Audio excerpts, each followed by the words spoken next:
Қайырлы күн баршаңызға. Менің тақырыбым барлықтарыңызға мәлім, Қазақстанның киелі жерлері географиясы. Яғни Қазақстанның киелі жерлері дегеніміз не? Географиясы деген не? Оны барлықтарымыз мектеп саласынан білерміз. Географияны, киені үйдегі отбасы, ана тәрбиесі, әке тәрбиесінен білеміз. Ал енді назар аударайық. Әр лекция кезінде, әр дәріс кезінде енді мектеп оқушыларынан бастауыштағы үлкен студенттік аудитория кездескен кезде ең басты қоятын сұрағым, яғни сіз үшін, немесе сен үшін кие дегеніміз не? Сонда әркім әрқалай жауап береді. Бірақ бір қызығы, бала бақшадағы балалары мен бастауыш мектептегі оқушылар ең бірінші дүниедегі киесін ол өздерінің тұрып жатқан үйі деп біледі. Бұның артығы да, кемшілігі де жоқ. Себебі неде? Қазақ халқында керемет сөз бар. Өз үйім, өрен төсегім, немесе өз үйім, кең сарайдай боз үйім деп айтамыз. Сондықтан да үй, отбасы, қазан ошақ, қазақ халқынан әрқашанда кие болып салынған. Махамбеттің жырында айтады ғой, қара бала, қара қазан жан үшін, қара қазан, сары бала жан үшін деп. Сондықтан да айтылған мінекей, қара баламыз, қара шаңырағымыз қазіргі таңда өзіміздің тұрып атқан мысалы үйіміз. Ол үй ең алдымен ескі үй болсын, әке-шешемізден қалған үй болсын, қара шаңырақ болсын, немесе қазіргі 21-ші ғасырдағы зәулім сарай болсын, жаңадан салынған. Оның барлығы бізге әрбір адамға тұрып жатқан, сол жердегі тәлім тәрбие алған, өскен, өнген ер азамат болсын, қыз бала болсын, барлығымызға бірдей кие болып саналады. Ал енді қазақы санадағы кие ұғымымыз қандай? Осы жерден жоғарғы буындар кие дегенімізді, олар ең алдымен жаңағы әулие әмбилердің жатқан жері, кесенесі, немесе өзен көліміз, табиғи тауымыз, керемет мөлдіреп аққан бұлақ, сарқырап аққан әрбір су көлдеріміздің барлығын яғни киеге енгіздіреді. Ол да дұрыс. Сондықтан да болар, кие ұғымы қазақ санада әр қашанда, әр түрлі, әр кезенімен адамның қоғамға байланысына жаңаша көзқарасын ашады. Ал мен сіздерге айтайын деп тұрған кие ұғымыз, яғни Қазақстанның киелі жерлері. Кие, мына жерде біз кие ұғымын, егерде ағылшынша аударатын болсақ, сакрал деп аудараламыз, орысша аударған кезде духовный. Сондықтан да қазақ тілі өзіңізге білесіздер өте бай тіл. Сондықтан да біз ғалымдардың көмегімен, тіл мамандардың көмегімен, яғни 2017 жылы 15 мамырда ғылыми зерттеу орталығын құрған кезде, яғни кие ұғымын біріктіріп, қасиетті ұғымын біріктіріп, қастерлі ұғымын біріктіріп, қасиетті Қазақстан деген ғылыми орталық құрдық. Мына жерде тағы да тоқтап өтейін. Бірінші мәселе кие, орысша айтсақ духовный, екінші қасиет, орысша айтсақ священный, үшінші қастерлі, памятный места, орысша айтақ. Сондықтан да үш ұғымды біріктіріп қазақ тілінде біз бір ғана ұғымды үлкен мәселе, ғылыми жобаның мәселесін, үлкен мәселені алдыға қозғадық. Ол бізге не береді? Және бүгінгі таңда қандай жұмыстар жасалып жатыр? Осыған байланысты, яғни орталық құрылды, тіл мамандары бізге ұғымын енгізді, түсіндірді. Кие деп бағана түсіндірдім, енді қасиет сөзіне кішкене түсіндіріп берейін. Қасиетті деп біз нені санаймыз? Мынандай, біздің қазақ даламызда қасиетті орындар көп деп айтамыз. Ал оның ішінде қандай қасиетті орындарды? Мен сіздерге бір ғана мысал келтірейін. Қазіргі Түркістан облысында Ордабасы деген жерде Бірлік төбе деген төбе бар. 1993 жылы сол жерде елбасы көрші мемлекеттің президенттерімен кездесіп, сол жерде үлкен бір мәжіліс ұйымдастырған болатын.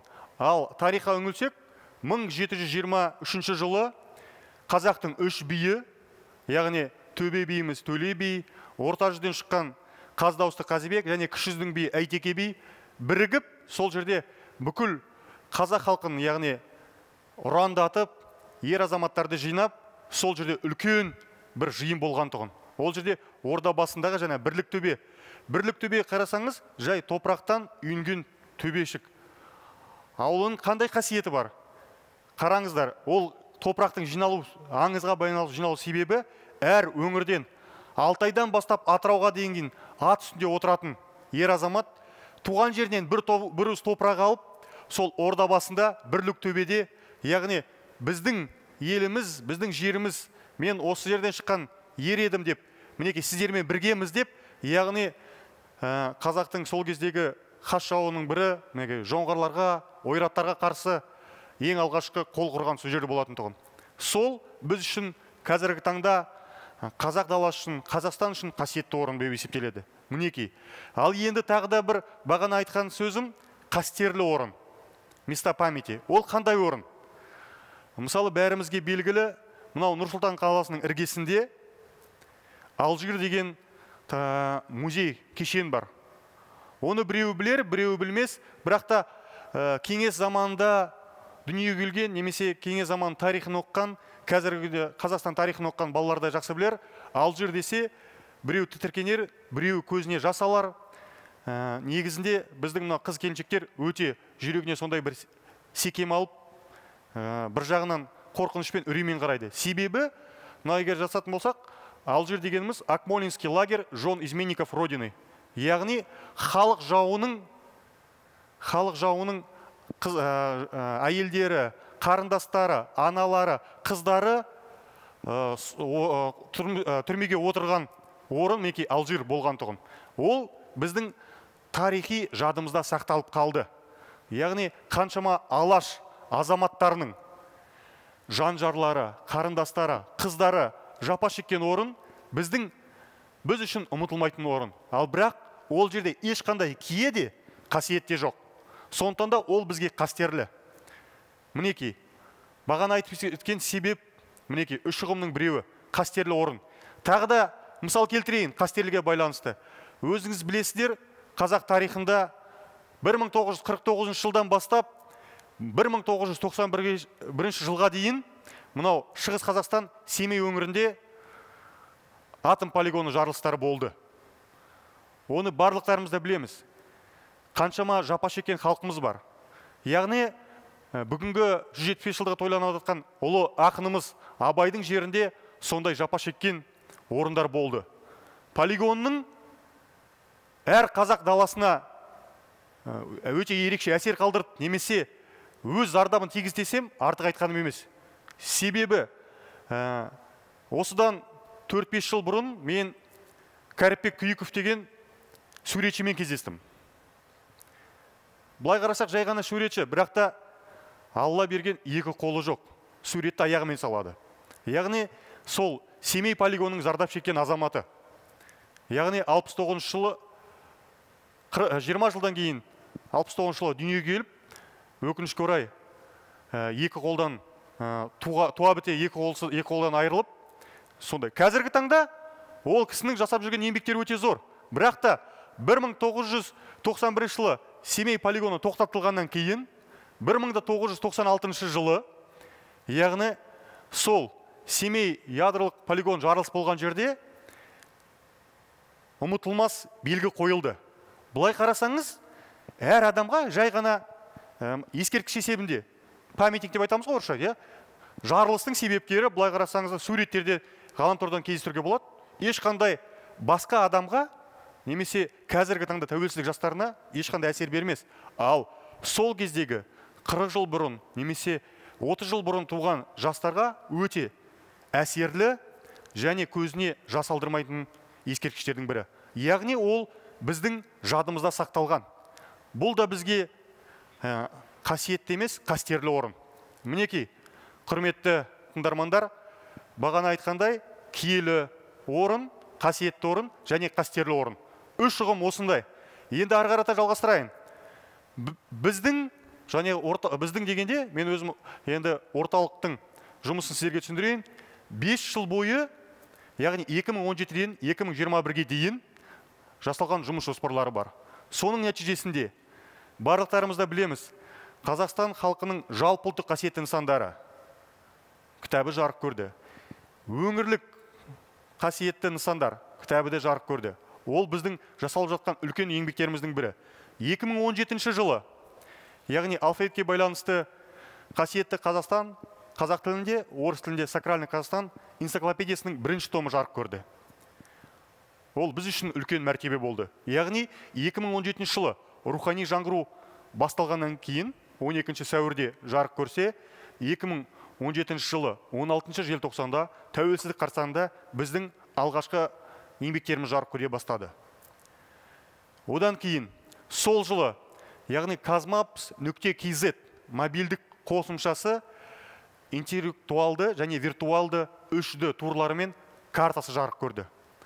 Яғни қазіргі айтқан кезде, мынау цифровизация дейді ғой, ғаламторды цифрландыру форматтағы жасалған үлкен бір тек қана ішкі туризмді емес, сонымен сыртқы туризмді дамытуға арналған, яғни шетелдік азаматтарды біздің елімізге тарту үшін сондай бір үлкен жұмыс жасалды. Ойларсыздар, бұның мақсаты неде деп? Яғни бірте-бірте біз қазір бәріміз де білеміз. Қазақстандағы киелі қасиетті орындарды бәріміз білеміз. Әр өңірде бүгінгі таңда 205-тен астам қасиетті жалпыұлттық нысан, 500-ден астам жергілікті нысандар бар. Оны біз 2019 жылы заңнамаға енгізіп, яғни жаңадан мәдениет заңы пайда болған кезде 2019 жылғы, қателеспесем желтоқсан айында, ол заңға енгізіліп, толық қазіргі құжаттама есебінде енгізілді. Яғни әрбір қастерлі, қасиетті киелі орын бүгінгі таңда мемлекет тарапының қорғауында. Оған ешкім бас сұғып, немесе сол жерге барып, бір керіс, немесе теріс әсерлер жасай алмайды. Яғни бұзу, вандализм дейді ғой былайға, бұзу, өшіру, немесе жазып кету кезіндегі өкінішке орай біздің әрбір мысалы табиғи нысандарымызда өкінішке орай 95 жылға дейінгі көп жазулар кездеседі. Бірақ та 95 жылдан бастап мүмкін қазақ халқының санасы оянған болар. Әлде көзқарасымыз жанданды ма? Сол кезден бастап қарасамыз, енді ғалым есебінде айтайын, қазіргі жердегі әрбір табиғи нысан болсын, немесе қасиетті нысан болсын, ешқандай да, яғни атын жазып кету, немесе белгі қою оданға көрсетілмеген. Ол біз үшін, яғни қазіргі таңда болашақ ұрпақтар үшін өте үлкен жақсы мәртебе. Себебі біз бүгінгі дүниені кешегі әкелі шешемізден алып, ертеңгі өсіп келе жатқан балаларымызға жеткізуіміз керек. Ол рухани жаңғырудың бір парызы. Мысалы, сонда елбасының мақаласында айтылып көрсетілген. Ұлттық кодты сақтап қалуда жасалғанда үрдістің бірі. Ары қарата жалғастырайын. Яғни, енді қасиетті нысандар бізге не береді? Көп жерде маған қоятын сұрақтар осы. Яғни, сіз білдіңіздер, қасиетті нысан бар, киелі орындар бар, ол керемет. Ал бізге ол не береді? Маған, немесе менің отбасыма, немесе қазіргі біздің даламызға, біздің елімізге берері қандай деген сұрақ көп жерде кездеседі. Соған жауап есебінде айтайын. Яғни, біз ішкі жан дүниемізді, тарихымызды түземей, біздің болашағымыз бұлыңғыр. Сол себепте болар. Яғни, көп жерде экспедиция барысында кешегі ақсақалдар, кешегі ағалар, бүгінгі ақсақалдар кездескен кезде айтады: айналайын, балам, немесе ұлым. Яғни, осыны біз сонау кеңес үкіметі заманынан күтіп едік. Яғни, өшкеніміз қайта жанды. Енді біздің, немесе өздерінің сөзін айтып кетейін, цитата есебінде, енді бір ақсақал маған айтты, 97 жасқа келген екен, енді мен аман есен бұл дүниеден о дүниеге бақилық болып бара берем. Яғни, менің әке шешемнің, ата бабаларымның берген аманаты бүгін мінекей ел мәртебесі есебінде орындалды. Яғни, бұл далада, қазақ даласында маған енді берілген аманатты мен сендерге жеткіздім. Ары қаратай менің жөнім түзу, жолым түзу, енді о дүниелік болуға мен дайынмын деген сөздер айтты. Әрине, бұл мүмкін үлкен пафосты сөздер болуы мүмкін. Ауыз толтырып айтады былайша. Бірақ та қараңыздар, кешегі ұмытылған тарих, қаншама жаңартылған жаңа есімдер қасиетті киелі жерлер географиясы аясында жаңадан қалпына келтірілді, немесе біз біле бастадық. Мен сіздерге бір қолдың есебінде ғана айтып берейін. 2017 жылы үлкен эксподан кейін, үлкен қазақ даласында жаңа бір үрдіс болды. Қыркүйек айында, қазан айында. Ол қандай десеңіз, Қостанай өңірінде, Қостанай облысында, яғни Арқалық қаласынан 70 шақырым жерде Алаштың батырларының бірі 1916 жылғы ұлт-азаттық көтерілістің, Торғайдағы көтерілістің қолбасшыларының бірі Кейкі Батыр Көкенбайұлының бас сүйегі Мәскеуден әкелініп, ұлықтанып жерленді. Ол біздің тарихымыз үшін үлкен ұмытылмас дүние. Яғни қаншама жылдар, 70 жыл бойы денесі де, бас сүйегін білеміз, қай жерде сақталған, бірақ денесі табылмаған. Қаншама ұрпақтары, қаншама енді туысқан бауырлары өзінен тікелей ұрпақ қалмады, өкінішке орай. Барлығы зарлап жүріп, қазақ халқы болып зарлап жүріп, іздеген бабамыздың, батырымыздың басы әкелініп, сол кезде мәдениет министрлігі, мемлекеттік хатшы қатысып, үлкен қаншама ғалымдар қатысып, шетелден де ғалымдар келіп, ұлықтап, үлкен рәсімдеу, жерлеу рәсім болған кезде, шында да сол жердегі мінберде тұрған ғалымдардың, министрлердің көзінен мен жас көрдім. Ол мен үшін де үлкен қуаныш. Менің көзіме де жас келді. Яғни біздің тарихымыздың қайта жандануы. Сол сияқты басқа өңірлерде, мысалы, шетелде жатқан қаншама киелі қасиетті нысандарымыз бар.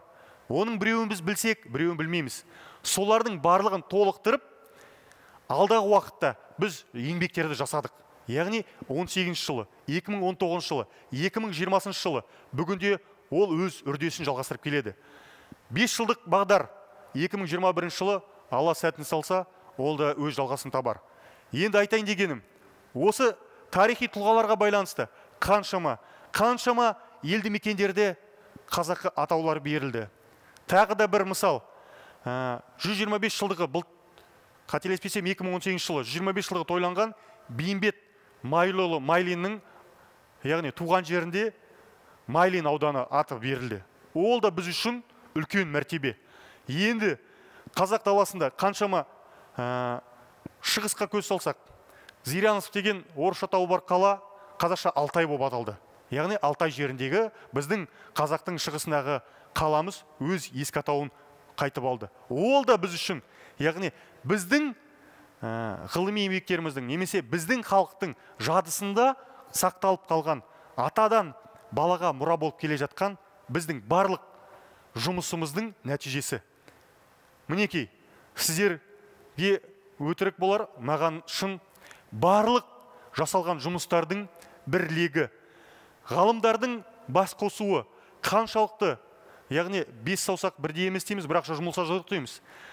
5 саусақ бірдей болмаса да, 5 ғалым отырып, үлкен, яғни ғылыми сараптамалық кеңес мүшелері отырып, ескі атауларды, топономикалық атауларымызды, немесе қазіргі таңдағы біздің зайырлы мемлекет көзқарасынан заңға қайшылық келмейтін, қайшылық туғызбайтын, қарама-қайшылық туғызбайтын нәтиженің шығаруды, он нәтижесін шығару үшін қаншама тер төгеміз, қаншама аянбай еңбек жасаймыз.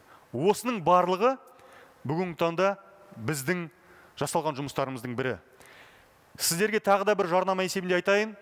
2017 жылы, бағана айтып өткенде, энциклопедиямыздың 1-ші томы, 2018 жылы энциклопедияның 2-ші томы, 2019-да 3-ші том жарық көрсе, бүгінгі таңда кеше ғана мен баспадан алып кеттік. 2020 жылдың 4-ші томы Алла сәтін салса, осы үстіміздегі жылдың соңында жарық көреді. Толық еңбектеріміз жасалды. Алдағы уақытта енді сіздерді 5-ші том күтуде. Оның да нәтижесі болатын болса, мен сіздермен бөлісермін. Тағы да бір айтайын. Қазақы сананың қасиеттенуі, яғни атадан балаға, кешегі сәби болып дүниеге келгеннен бастап, біз кие ұғымын біле бастаймыз. Себебі, яғни бізді жаңағы баланы 40-нан шығару. 40, яғни көп. Баланы көп қорғайды. Қазақта тағы да бір жақсы сөз бар. Көп түкірсе көл болар дейді. Немесе көп қорқытады дейді. Сол көппен көрген ұлы той дейміз. Сол көп бала көбейсін, немесе баламыз көптің күшін алсын, көптің ақылы қонсын дегендей 40-нан шығару, немесе бесікке ырымдап үкі тағу, үкінің қауырсын тағу. Ол бір жағынан қарасаңыз жай ғана ырым, ал екінші жағынан қарасаңыз үкі бар жерде құрт құмырсқа болмайды, жылан да келмейді. Сондықтан да қазақы киіз үйде, қазақы бесікте туылған сәбиде 24 сағат бойы анасы қарап отыра алмайды. Себебі, яғни көшпенді халық болғасын, әрбір қолөнер саласын, барлық бізде асымызда, жасалған дүниемізде қолмен жасалған, маңдай тері төгіліп. Сондықтан да 24 сағат бойы анасы қасында болмағасын, бесікке ырымдап үкінің қауырсын тағып, яғни сол жердегі құмыртқа киіз үйде кірсе де бесікке жоламайды. Жылан да жоламайды. Себебі қазақта білесіздер, жылан кірсе басына ақ күйіп шығарады деген қазақта ырым бар, ғұрып та бар. Ол күнге дейін әлі орындалып келе жатыр. Ал жаңағындай қасиеттер біздің қазақы санамызда жас сәби кезден бастап, яғни дүние есігін шырылдап ашқаннан, дүние есігін көз жұмып өткенге дейін бола беретін құбылыс. Рахмет сіздерге.